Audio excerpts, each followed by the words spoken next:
TB Macaulay 2 फरवरी सन 1835 को British parliament के house of Commons में खड़ा होकर भाषण दे रहा है और कह रहा है कि मैंने भारत का उत्तर दक्षिण पूरब पश्चिम पूरा इलाका घूम लिया है।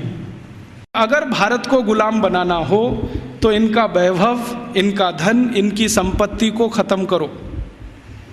तो फिर ब्रिटिश पार्लियामेंट के सांसद उसको पूछ रहे हैं कि भारत का धन, भारत का वैभव और भारत की संपत्ति को ख़त्म करने के लिए तुम्हारे पास क्या योजना है?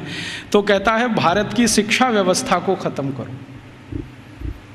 वो कहता है कि भारत में जितना भी धन है, संपत्ति है, वैभव है, ये भारत की शिक्षा व्यवस्था के कारण है। तो कोई सांसद पूछ लेता है कि अच्छा बताओ भारत की शिक्षा व्यवस्था कैसी है? तो कहता है कि भारत की शिक्षा व्यवस्था में सबसे पहला सत्य ये है कि यहाँ निरक्षरता नहीं है। उसी समय एक दूसरा सांसद खड़ा होकर पूछता है कि अच्छा आप ये बता सकते हैं कि इंग्लैंड की स्थिति क्या है? तो उन्होंने कहा ये मैं तो नहीं बता सकता, एजुकेशन मिनिस्टर बैठे हैं वो बताएं।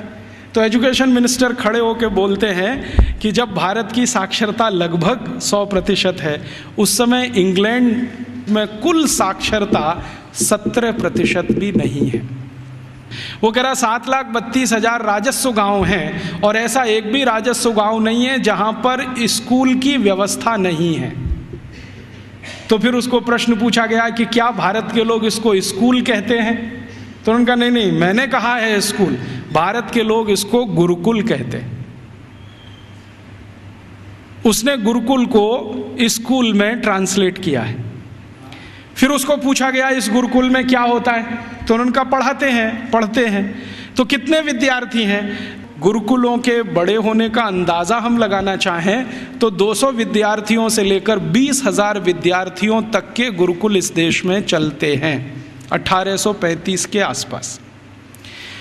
फिर वो पूछ रहे हैं कि ये जो 20,000 विद्यार्थियों का गुरुकुल है, इसकी व्यवस्था कैसे होती है? ये तो बहुत बड़े विद्यार्थियों का समूह है, कैसे पढ़ाते हैं, व्यवस्था कैसे होता है?